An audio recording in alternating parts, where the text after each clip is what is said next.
ایک کورونا اور ایک کشمیر سال 2019 دو ایسے حیرت انگیز واقعات سے بھرپور نکلا جو سوشل، پرنٹ اور الیکٹرانک غرض ہر طرح کے میڈیا پر زیر موضوع رہا، اور دونوں کا لنک ہی لاک ڈاؤن پہ جا کے ختم ہوا، جن میں سے ایک لاک ڈاؤن کورونا وائرس کی بدولت دنیا پہ قائم ہوا تو دوسرا لاک ڈاؤن مجبور نہتے کشمیریوں کے اوپر سال 2019 سے نافذ تھا ہی، لیکن اب وبا کی روک تھام کے لیے کشمیریوں کو مزید سختی کا سامنا ہے۔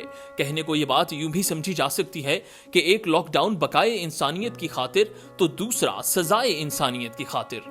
پچھلے سال اگست 2019 میں نہتے کشمیریوں پر بھارتی مظالم ڈھائے گئے اور کشمیری عوام پہ نافذ ہونے والے کرفیو کو 2 مہینے کے بعد ایک پورا سال بیت جائے گا۔ کہاں گیا احتجاج اور کہاں گیا انصاف؟ بیچاری کشمیری عوام پر ظالم بھارتی فوجیوں کی جانب سے لاک ڈاؤن نافذ ہوا تو اللہ نے تمام انسانیت کے لیے لاک ڈاؤن کا انتظام کر دیا۔ مظلوم کی آہ عرش ہلا دیتی ہے والی مثال آج پوری دنیا کے لیے قائم ہو گئی ہے۔ 5 اگست 2019 کو مظلوم کشمیریوں پر نافذ ہونے والے کرفیو کو آج 311 روز مکمل ہو چکے ہیں۔ یوں سمجھ لینا چاہیے کہ کشمیر کا دنیا سے رابطہ مکمل طور پر منقطع ہے۔ بھارت نے گزشتہ سال 15 اگست کو تحریک آزادی کی صدا کو دبانے کی ناکام کوشش کرتے ہوئے اپنے آئین سے آرٹیکل 370 نکال دیا اور بیچارے کشمیریوں کو جبر، تشدد اور ظلم کی چکی میں پیسنے کا ایک پکا عزم قائم کر لیا۔ پچھلے سال سے ہم کشمیریوں پر ظلم اور ستم دیکھتے آ رہے ہیں۔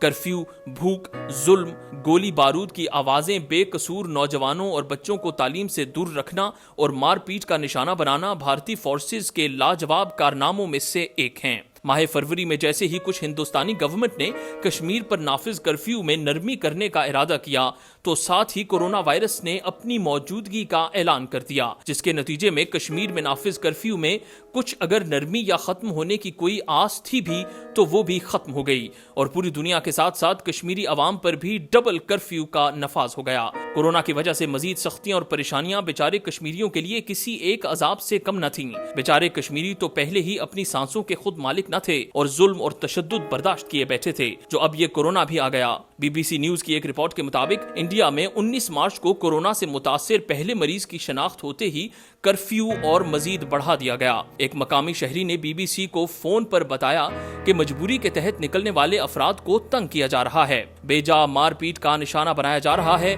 اور راشن پانی کی خریداری کے لیے بھی ہمیں پریشان کیا جا رہا ہے۔ بچے بھوک، پیاس اور وبا کی بدولت بیمار ہو رہے ہیں اور اوپر سے یہ ظالم بھارتی افواج شہریوں کو تشدد کا نشانہ بنائے بیٹھی ہے۔ نہ دوا لے سکتے ہیں اور نہ اس ظلم کے خلاف احتجاج کر سکتے ہیں۔ مزید اس کے علاوہ شمالی ضلع بارامولہ کے علاقے دی دلینا میں جمعے کو ایک شخص اپنے بیٹے کے ہمراہ سڑک پر جا رہا تھا کہ اسے پولیس نے روکا اور ہلکی تکرار کے بعد اس کی ٹھکائی کی گئی اور اس ویڈیو کو سوشل میڈیا پر وائرل کر دیا گیا۔ اکثر کشمیری حلقوں میں بے رحمی کے ساتھ لاک ڈاؤن نافذ کرنے پر پولیس کو تنقید کا نشانہ بھی بنایا گیا، جس کا ان ظالم لوگوں پر کوئی اثر نہیں ہوا۔ جموں کشمیر پولیس کے سربراہ دلباغ سنگھ نے لوگوں سے لاک ڈاؤن کے میں تعاون کی اپیل کرتے ہوئے اعتراف کیا کہ جموں کشمیر میں لاک ڈاؤن کی خلاف ورزی کرنے والے کے خلاف پچھلے 10 روز میں 326 مقدمے قائم کیے گئے ہیں۔ اپنے ظلم اور تشدد کی مثال خود ان ظالم بھارتی فوجیوں کے سامنے ہے۔ انسانیت کی ہر تقاضے کو ان بھارتی فوجیوں نے پیچھے چھوڑ رکھا ہے۔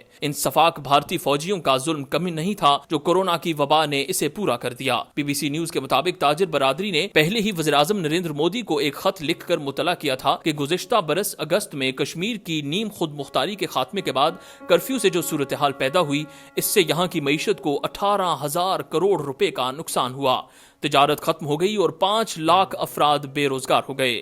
کشمیری قوم کو پہلی بار لاک ڈاؤن کا سامنا نہیں ہوا۔ بھارت کے کئی ٹی وی چینلز پر مباحثوں میں حصہ لینے والے صحافی ماجد حیدری نے سوشل میڈیا پر پولیس کو مخاطب کرتے ہوئے کہا کہ لاتوں کے بھوت باتوں سے نہیں مانتے۔ ان کے اس فکرے پر کئی حلقوں نے کہا کہ پولیس کو اب لائسنس مل گیا کہ وہ دیکھتے ہی ہر شخص کو انسانیت کے رتبے سے زیر سمجھنا شروع کر دیں۔ بھارتی حکومت اور فوج کی طرف سے نافذ کیا جانے والا کرفیو اور ظلم ایک طرف، کیونکہ جن کی فطرت اور عزائم میں ظلم اور بربریت بس جائے وہ کبھی ختم نہیں ہو سکتی، مگر ہم تمام مسلمان جو آزاد فضاؤں میں سانس لیتے ہیں، زندگی گزارتے ہیں اور کشمیری عوام کے ساتھ اظہار یکجہتی کا دعویٰ کرتے ہیں تو ہمیں اپنے آپ سے سوال کرنا چاہیے کہ ہم نے ان مظلوموں کے لیے کیا کیا۔ پچھلے سال 2019 میں جب کشمیر پر اس کرفیو کا آغاز ہوا تھا تو تمام تنظیمیں، ہماری حکومت،